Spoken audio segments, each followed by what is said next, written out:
एक दोस्त की शादी में उठी दूसरे दोस्त की अर्थी। पहले जमकर नाच गाना किया, दोनों ने खूब जश्न मनाया, लेकिन अगले ही पल मातम पसर गया। पल भर में हो गई बड़ी अनहोनी। फिर एक तरफ दूल्हे की पालकी उठी और दूसरी तरफ उसके दोस्त की अर्थी। शादी की खुशियों पर लगा मातम का ग्रहण और पल भर में मच गई चीख पुकार। एक लापरवाही भारी पड़ी, नहीं करता तो बच जाता और ना शादी पर किसी की मौत का कलंक लगता। उसे मौत भी इतनी दर्दनाक मिली कि जिसके बारे में उसने कभी सोचा ही नहीं होगा। इस पल में खुशी है, लेकिन अगले ही पल में क्या हो जाए कोई नहीं जानता। कहाँ शादी की खुशियां थी, शादी का जश्न था, और अब कहाँ उस इलाके में मातम पसरा हुआ है, चीख पुकार है और हर आंख में आंसू है। भला इससे दर्दनाक होगा भी क्या कि पहले दोस्त ने अपने दूल्हे दोस्त के साथ खूब जश्न मनाया और फिर उसी दोस्त की शादी में उसकी अर्थी उठ रही हो।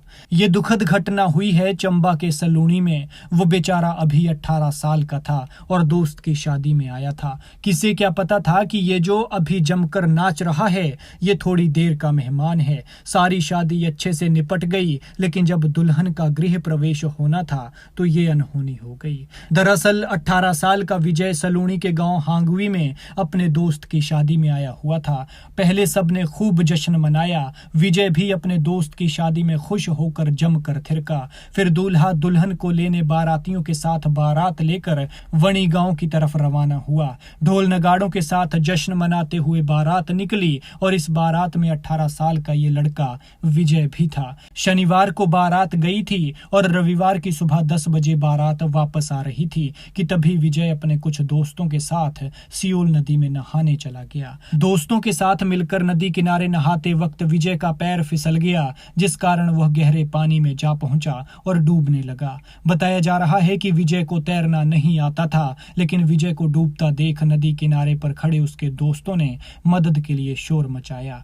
सलूनी के उप प्रधान अनिल ठाकुर ने चिल्लाने की आवाज सुनी तो तुरंत नदी की तरफ दौड़ते चले आए और नदी में जाकर विजय को पानी से बाहर निकाला, लेकिन तब तक देर हो चुकी थी। बताया जा रहा है कि विजय पानी के बहाव में बहता हुआ 200 मीटर दूर तक जा चुका था। पत्थरों से लगकर उसका बुरा हाल हो चुका था। विजय की ये लापरवाही उसके जीवन पर भारी पड़ गई और गर्मी ने उससे उसका जीवन छीन लिया। काश अगर वो नदी किनारे नहीं जाता तो शादी के रंग में मातम की ये भंग नहीं पड़ती। एक तरफ जहां शादी की खुशी थी तो दूसरी तरफ वहां पर अब मातम पसरा हुआ है। जिस दोस्त की शादी में विजय बड़े चाव से आया था, उसी दोस्त की शादी में उसकी अर्थी उठी है। इधर उसका दोस्त बारात लेकर घर लौट रहा था और वो 4 कंधों पर कभी न उठने वाली हालत में था।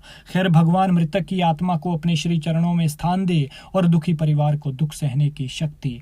लिहाजा इस घटना से सबक लें और अपने बच्चों को नदी नालों के किनारे ना जाने दें, क्योंकि बरसातों में नदियां नाले उफान पर हैं और ये कभी भी जान जाने की वजह बन सकते हैं। इसलिए अपना ख्याल रखें, अपने अपनों का ख्याल रखें।